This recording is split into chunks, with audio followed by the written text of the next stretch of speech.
Hello बच्चों, welcome again. आज हम मसल कॉन्ट्रैक्शन के एक बहुत इंपॉर्टेंट टॉपिक के बारे में बात करेंगे जिसका नाम है sliding filament theory. Basically sliding filament theory explain करती है कि कैसे मसल कॉन्ट्रैक्ट होती है और कैसे मसल रिलैक्स होती है। ठीक है।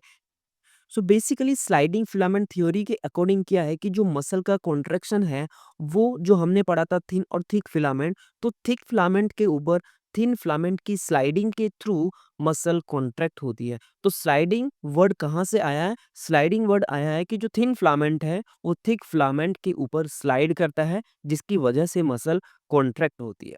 ठीक है। तो सबसे पहले क्या होता है कि जब हमको मसल कॉन्ट्रैक्ट करना होता है तो सीएनएस से इम्पल्स न्यूरोमस्कुलर जंक्शन को भेजे जाते हैं। अब न्यूरोमस्कुलर जंक्शन क्या होता है? एक न्यूरॉन और मसल फाइबर के बीच में एक स्पेस होता है जिसको हम न्यूरोमस्कुलर जंक्शन बोलते हैं। न्यूरो मतलब नर्व और मास्कुलर मतलब मसल। ठीक है। मस्कुलर मतलब मसल। ओके। सो ये दोनों मिलकर के एक जंक्शन बनाते हैं जिसको हम बोलते हैं न्यूरोमस्कुलर जंक्शन।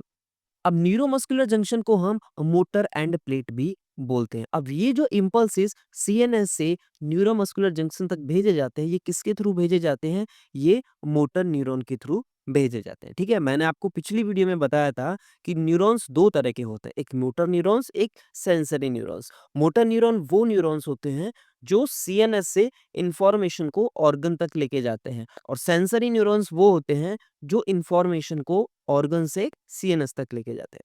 ठीक है।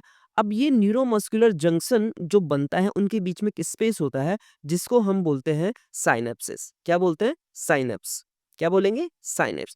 अब इस साइनेप्स में न्यूरोट्रांसमीटर प्रेजेंट होते हैं। कहाँ से निकलते हैं वो? मोटर एंड प्लेट से। कहाँ से? मोटर एंड प्लेट से। ठीक है। सो साइनेप्सिस क्या है कि between motor neurons and the sarcolemma of the muscle fibre. Sarcolemma मतलब जो हमारा ये मसल फाइबर है उसकी जो मेम्ब्रेन है, जो हम जैसे हम सेल मेम्ब्रेन पढ़ा था ना, तो उसकी जो मेम्ब्रेन है उसको सार्कोलेमा बोलते हैं। तो सार्कोलेमा और मोटर न्यूरॉन के बीच के स्पेस को हम बोलेंगे साइनेप्सिस। ठीक है। So motor neuron plus muscle fibre is equal to motor unit. Okay. अब क्या होगा कि जो साइनेप्टिक वेसाइकल्स हैं वो न्यूरोट्रांसमीटर रिलीज करेंगी। फॉर एग्जांपल हमारे पास न्यूरोट्रांसमीटर है एसिटिल कोलाइन। अब ये acetylcholine motor nerve plate से, मोटर एंड प्लेट से रिलीज होगा और ये एक एक्शन पोटेंशियल जनरेट करेगा। कहाँ पर जनरेट करेगा? सार्कोलेमा में। ठीक है। कहाँ जनरेट करेगा? सार्कोलेमा में। मोटर सार्कोलेमा में एक्शन पोटेंशियल जनरेट होगा। अब जब एक्शन पोटेंशियल जनरेट हो जाएगा तो मसल फाइबर से वहां पर कैल्शियम का क्या होगा? रिलीज होगा। कैल्शियम कहां से रिलीज होगा? सार्कोप्लाज्मिक सिस्टनी से। सार्कोप्लाज्मिक सिस्टनी से कहां पर? सार्कोप्लाज्म में।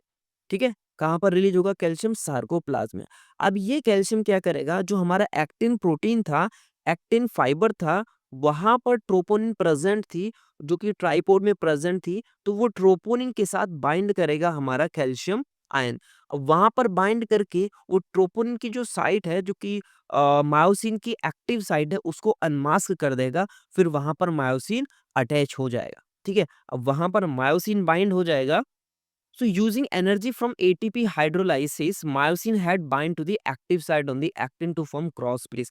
अब क्या होगा कि एटीपी अब क्या होगा कि मायोसिन के हेड को ट्रोपोनिन साइट पर बाइंड होने के लिए एनर्जी की जरूरत होगी। तो वो एनर्जी कहाँ से आएगी? वहां पर एटीपी का हाइड्रोलाइसिस होगा, वहां से एटीपी टूट करके एडीपी प्लस इनऑर्गेनिक फॉस्फेट बनेंगे। अब जब ये एक्टिन फिलामेंट की एक्टिव साइट पर अटैच हो जाएगा तो वहां पर एक ये ब्रिज बनाएगा जिसको हम बोलेंगे क्रॉस ब्रिज। क्या बनाएगा? Cross bridge. अब ये क्रॉस ब्रिज यानी कि मायोसिन का जो फिलामेंट है वो पुल करेगा एक्टिन फिलामेंट को दोनों साइड की तरफ, toward the centre of the A band, मतलब पीछे की तरफ धक्का देगा ए बैंड की तरफ। ठीक है। अब वहां पर क्या होगा कि जब ए बैंड की तरफ धक्का दे रहा है, जो एच जोन था हमारा, जो एच बैंड था, उसकी जो डिस्टेंस है वो कम हो जाएगी और धीरे धीरे वो डिस्टेंस उसकी खत्म हो जाएगी। ठीक है। अब हम इसको एक डायग्राम की हेल्प से समझते हैं। ठीक है। फॉर एग्जाम्पल ये हमारा एक्टिन फिलामेंट है और ये हमारा मायोसिन फिलामेंट है। अब मायोसिन के पास क्या है? ये मायोसिन का हेड है। ठीक है। और ये पूरा मायोसिन का फिलामेंट है। अब ये एक्टिन है। अब एक्टिन में क्या हुआ कि कैल्शियम रिलीज हुआ, कैल्शियम बाइंड हो जाएगा ट्रोपोनिन पर। अब ये जो साइट है यहाँ पर ये एक्टिव हो जाएगी for the head of the myosin, for attachment of the head of the myosin. अब यहाँ पर एक्टिन की जो साइड थी एक्टिव, यहाँ पर मायोसिन का जो एक्टिव हेड है वो अटैच हो गया। अब क्या होगा, यहाँ पर ये बना लेंगे क्रॉस ब्रिज। क्या बनाएंगे, formation of the cross bridge with the help of the ATP. कैसे एटीपी, यानी कि एटीपी हमारा ब्रेक होगा किसमें, एडीपी प्लस इनऑर्गेनिक फॉस्फेट। ठीक है, ये ब्रेक हो जाएगा एटीपी, यहाँ पर ये एडीपी और इनऑर्गेनिक फॉस्फेट बना लेगा।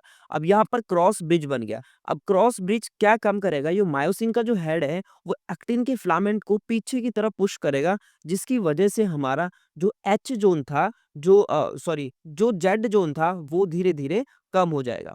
और वो एक टाइम आने पर जब फुल्ली कॉन्ट्रैक्ट होगी मसल्स, तो वहां पर जेड जोन डिसअपियर हो जाएगा। अब ये चीजें तब तक होंगी जब तक हमारे सार्कोप्लाज्म में कैल्शियम आयन का इन्फ्लक्स हो रहा है, यानी कि जब तक कैल्शियम आयन रिलीज हो रहा है।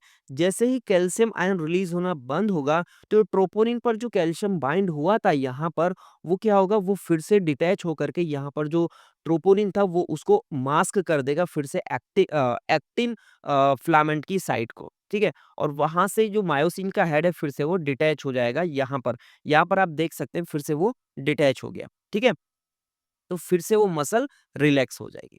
ठीक है, अब यहाँ पर आप देख सकते हैं कि जब मसल कॉन्ट्रैक्ट होगी, तो जो जेड जोन है हमारा वो कम हो जाएगा। देखो मैक्सिमम कॉन्ट्रैक्शन की स्टेट में क्या हो रहा है कि ये जो जेड जोन था हमारा यहाँ ये वाला जो जेड जोन था वो कैसा हो रहा है, फुल्ली यहाँ पर डिसअपियर हो गया।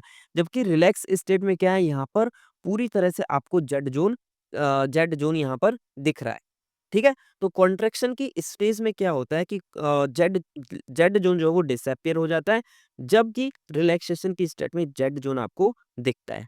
ठीक है, अब देखो यहाँ पर ये दे रहा कि Z line attach to the actin is also pulled inward. अब यहाँ पर जब एक्टिन अटैच होगा मायोसिन पर, तो वो उसको अंदर की तरफ पुल करेगा, जिसकी वजह से जो सार्कोमियर है हमारा, सार्कोमियर मतलब दो जेड लाइन के बीच की जो डिस्टेंस है उसको सार्कोमियर बोलेंगे। तो उस सार्कोमियर की जो लेंथ है वो क्या हो जाएगी, कम हो जाएगी इन केस ऑफ कंट्रैक्शन। जबकि रिलैक्सेशन की स्टेज में क्या होगा, वो फुली रिलैक्स होगा, यानी कि पूरी लेंथ होगी सार्कोमियर की।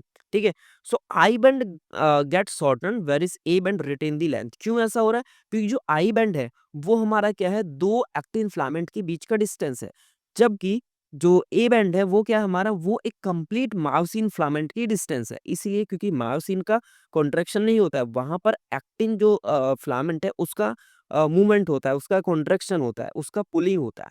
ठीक है, इसीलिए यहाँ पर ए बैंड कैसा रहेगा, सेम रहेगा। अब देखो यहाँ पर दे रखा है कि myosin release ADP and inorganic phosphate and goes back to its relax state.